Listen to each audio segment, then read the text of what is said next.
பிரியமானவர்களே, உங்கள் யாவருக்கும் ஆண்டவராகிய இயேசு கிறிஸ்துவின் நாமத்தினாலே காலை வணக்கத்தையும் வாழ்த்துதலையும் தெரிவித்துக் கொள்கிறேன்.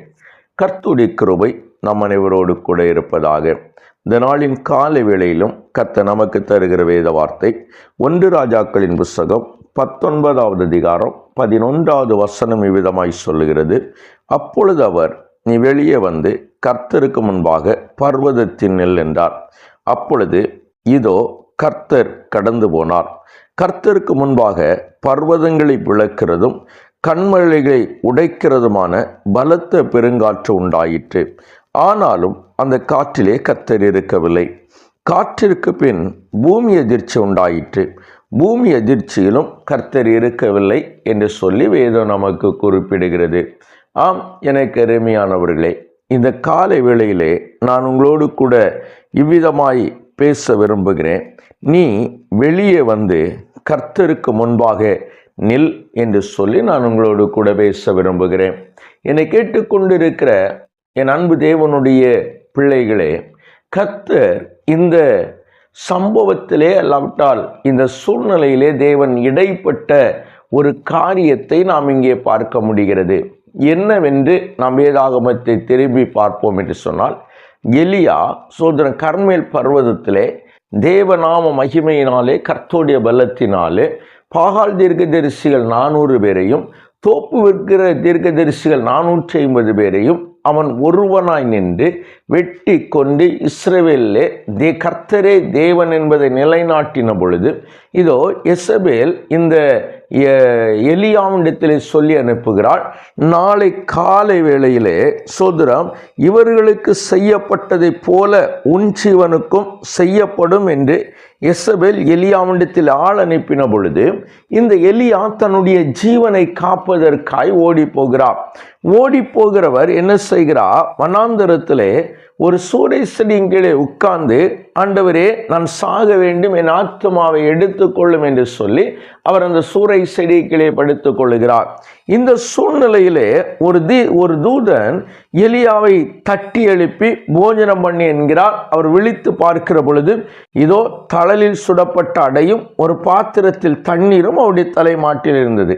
இப்பொழுது எலியா புசித்து குடித்து திரும்பவும் படுத்துக் கொள்கிறார். 2ஆம் தினமும் கர்த்தருடைய தூதன் அவரை தட்டி எழுப்பி, எலியாவே நீ எழுந்திருந்த போஜனம் பண்ணு, நீ பண்ண வேண்டிய பிரயாணம் வெகு தூரம் என்று சொன்ன பொழுது, எலியா அவர் அதை சாப்பிட்டு அந்த தண்ணீரை குடித்து விட்டு அதன் பலத்தினாலே 40 நாள் இரவும் பகலும் ஓரேப் என்கிற தேவ பர்வதம் மட்டும் வந்தனார். அங்கே வந்து அவர் ஒரு கெபிக்குள் போய் தங்குகிறார்.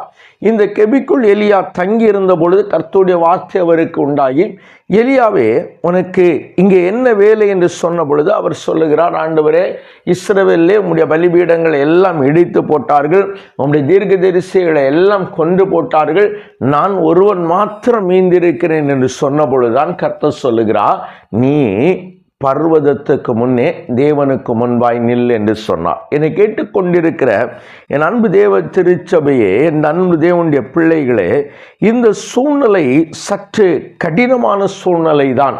ஆம், எலியா தன்னை காத்து கொள்வதற்காய் தன்னுடைய சூழ்நிலையின் கடினத்தின் நிமித்தமாய், அவர் பயத்தின் நிமித்தமாய் ஏதோ கெபிக்குள்ளாய் ஒளிந்து கொண்டிருக்கிற சூழ்நிலை, ஏதோ ஒரு சூழ்நிலையிலே வெளிவர முடியவில்லை, ஏதோ ஒரு சூழ்நிலையிலே தன்னை சோதரம் மறைத்து கொள்ளுகிறார்.